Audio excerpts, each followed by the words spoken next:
예, 측근 2명이 다 구속이 된 이재명 대표는 주말 외부 일정을 따로 잡진 않았습니다. 대신 SNS 글에 유검 유죄 이 글만 썼는데요. 그런데 일부 비이재명계 의원들을 중심으로 이 대표를 향한 비판 메시지가 민주당 내부에서 또 나오기 시작했습니다. 이 대표가 정말 무관한지 그건 솔직히 잘 알 도리가 없죠. 무관하다고 믿고 싶은 거죠. 예. 최측근 2명이 연이어 구속된 데 대해서 예. 최소한 무리를 일으켜서 미안하다 뭐 이런 유감 정도는 표시할 때가 되지 않았나라고 생각이 됩니다. 정진상 실장, 노웅래 의원님 예. 같은 잣대로 당헌에 따라서 다 처리가 되어야 다 공감을 할 걸로 생각이 됩니다. 민주당 안에서는 어떤 사법 리스크로부터 당을 보호하기 위한 지도부 차원의 결단, 본인들의 결단들이 상당히 있었거든요. 이것의 당원 당규상의 결정체가 당원 80조예요. 지금 뭐 김용 부원장과 관련된 기소가 됐으니까요. 당원 80조 적용 문제에 대해서 논의를 좀 해야 될 때가 되는 거 아니냐 이런 생각입니다. 예, 물론 뭐 조금박해라고 불리는 그 2명, 4명 중에 2명이 소신파이긴 합니다만 그럼에도 이재명 대표 유감 정도는 표시해야 된다. 조응천 의원. 김용 부원장 재판에 넘겨졌는데 당원 80조. 그러니까 왜 이 부분 조치가 안 취해지냐. 이제 민주당 내부에서도 좀 공개적으로 목소리가 나오네요. 그러니까 뭐 검찰 수사 단계에서는 뭐 야당 측에서 뭐 보복 수사다, 소설이다라는 이야기를 뭐 저는 할 수 있다고 봅니다. 예. 근데 이제 이 1차 관문이 바로 법원이잖아요. 예. 이 구속영장이 발부되느냐 안 발부되느냐가 이제 굉장히 중요한 거 아니겠습니까? 우리가 역대 여러 가지 정책 사건을 봐도 일단 영장 발부를 기준으로 해서 이 사건의 정당성과 어떤 합리성이 있느냐를 판단하는 것인데 일단 지금 김용 그다음에 정진상 두 사람이 일단 영장이 떨어졌잖아요. 이제 그런 측면에서는 민주당 내에서도 보면 이 사건에 대한 어떤 새롭게 바라보는 시점이 아닌가 생각이 듭니다. 왜냐하면 지금 우리가 이야기하고 있는 대장동 사건은 지금 민주당과 아무런 관련이 없는 사건입니다. 예. 이 민주당이 이 사건과 누가 민주당에서 대장동 때 혜택 본 사람이 있습니까? 없습니다. 지금 오로지 이재명 대표의 성남시장 시절에 벌어졌던 일이고 그때 당시에 측근들이 했던 일이에요. 그러나 이걸 염두에 두고 이재명 대표가 본인이 보궐선거 나와서 국회의원이 됐죠. 그다음 당대표가 됐습니다. 그때도 많은 비판이 있었어요. 근데 당대표가 되고 난 다음에 당헌 80조를 개정을 했습니다. 예. 왜냐하면 민주당의 당헌은 기소가 되면 일단 당직을 못 가지게 돼 있습니다. 근데 지금 당헌 같은 경우는 사무총장이 판단하고 정책인 보복이나 이런 거 판단될 경우는 당직을 유지하도록 바꿔놨어요. 예. 바로 그게 현실화되는 겁니다. 지금 김용 그다음에 정진상 이 두 사람이 이제 구속이 됐지 않습니까? 과연 그렇다면 나중에 이제 김용 씨는 이미 기소가 됐고 그렇다면 이 부분에 대한 판단을 해야 될 텐데 아무 판단하고 있지 않잖아요. 바로 당헌 80조를 개정한 이유가 바로 거기에 있는 거거든요. 그렇기 때문에 저는 문제가 뭐냐면 민주당이 과연 이 문제를 당 차원으로 끌어안고 가는 게 맞느냐는 문제예요. 예. 지금 지금 뭐 조응천 의원이나 박용진 의원이 지적한 것처럼 지금 민주당과 아무 상관없는 사건을 당대표라고 해서 민주당이 모든 걸 따안고 갈 경우에 나중에 이게 유죄가 될 경우에 그럼 민주당은 어떤 책임을 질 건가요? 민주당은 또 어떤 피해를 볼 건가요? 과연 그 민주당이 피해를 보는 게 맞습니까? 저는 그래서 이 문제는 관련해서는 이재명 대표가 저는 본인이 선언해야 된다. 이거는 당 차원이 아니라 나의 개인 변호사들과 대응을 하겠다. 예. 이런 식으로 선언을 해야지 당이 더 이상 피해를 보지 않지. 이 문제를 계속 당 대변인이 이야기를 하고 당 차원에 끌어올 경우에 나도 모든 책임도 민주당이 져야 될 겁니다. 김홍욱 교수님, 뭐 이재명 대표의 입장 표명 여부를 떠나서 김용 부원장이 재판에 넘겨졌으면 뭐 이 부분에 대해서는 원칙대로 해야 되는 건 아닌지 박 의원 얘기는 옳은 문제가 아닌지 어떻게 보세요? 저는 여러 가지 정치적 상황, 정당 아니겠습니까? 예. 이거는 정치적인 흐름 속에서 모든 것을 결정하는 곳이기 때문에요. 예. 법과 정치의 영역은 상당히 차이가 있습니다. 방금 뭐 얘기하신 거는 사실상 뭐 국민의힘이나 이런 곳에서 주장하는 내용이고요.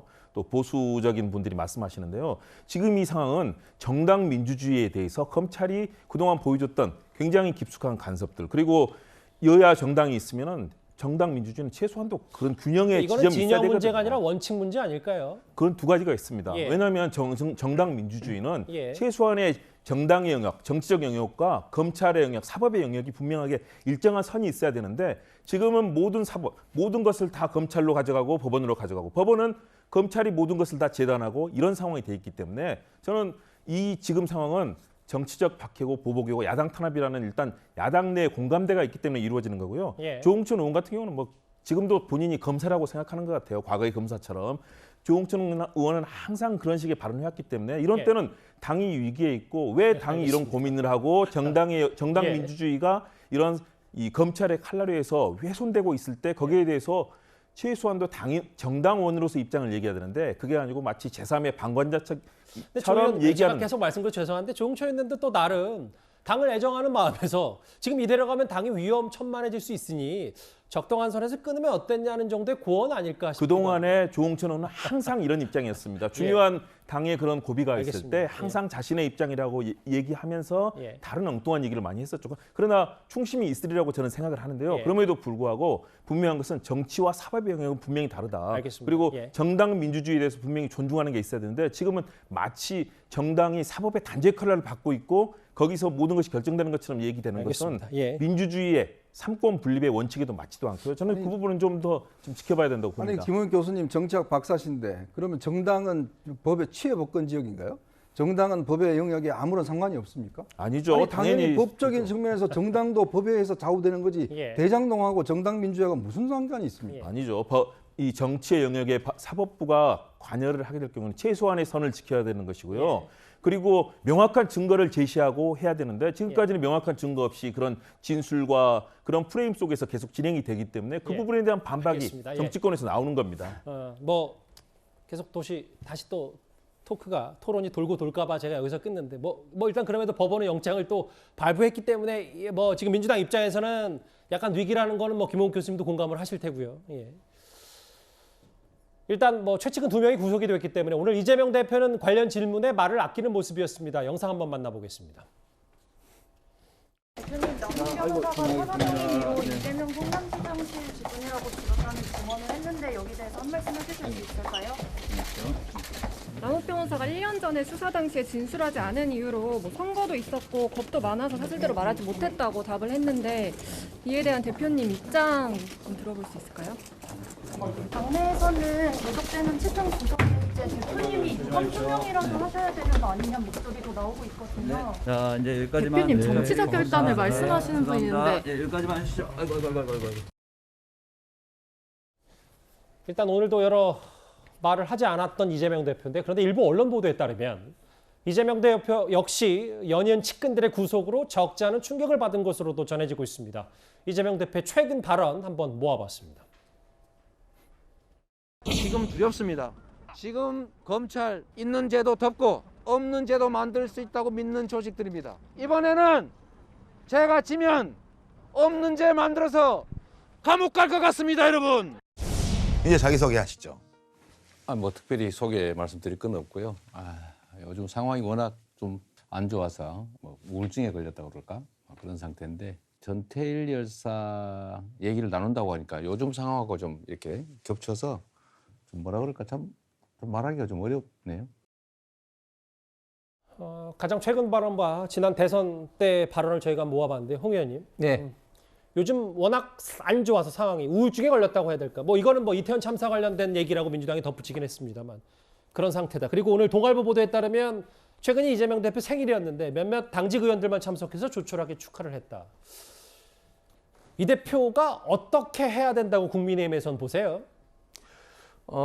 저희들이 생각할 때는 그 민주당을 위해서라도 그 이재명 대표는 일단은 유감 표명과 아울러 본인의 어떤 당 대표로서의 어떤 당직이라든지 또 나름대로 어떤 그런 어떤 표현과 그 의사 결정을 하는 것이 본인을 위해서나 특히 또 민주당을 위해서 저는 필요하다고 봅니다. 지금 이재명 대표 모습을 보시면 아시겠지만 정말 멘탈이 강한 이재명 대표라도 지금 많은 지금 소송 또 측근들의 구속, 예. 수사 이런 걸로 인해서 몸무게도 많이 빠지고 지금 잠도 그 잘 안 와서 지금 불면증에 시달리고 있고 그런 얘기를 들으셨어요? 그런 이야기가 지금 들리고 뭐 우울증이라는 게 저는 이태원 참사 이야기도 있지만 예. 그러나 또 본인이 현재 어떤 심정을 표명한 거라고 생각합니다. 뭐 지금 이 상태에서 저렇게 안 하면 사람이 아닌 거겠죠. 예. 그렇기 때문에 저는 이재명 대표가 민주당을 위해서라도 예. 저는 의사 표명을 저는 하는 것이 저는 맞다 그런 생각이 좀 듭니다. 그 구장처장. 네. 어쨌든 뭐 오늘 정진석 비대위원장 국민의힘 같은 경우는 지도자다운 결단이라고 얘기하는데, 근데 또 사실 측근 2명이 구속됐다고 해서 본인에게 이제 검찰 수사 칼날도 이제 점점 올 텐데, 또 이제 와서 여기서 또 유감 표명과 사과를 하자니 또 이 대표 스스로도 고심이 깊은 측면도 있을 것이다. 민주당 내부에서 또 이런 얘기도 있고요. 네. 어떻게 보면 뭐 가장 어려운 이 정치 생명의 이제 위기 상황에 처해 있기 때문에 예. 아마 이재명 대표가 선택하기가 좀 어려운 것 같습니다.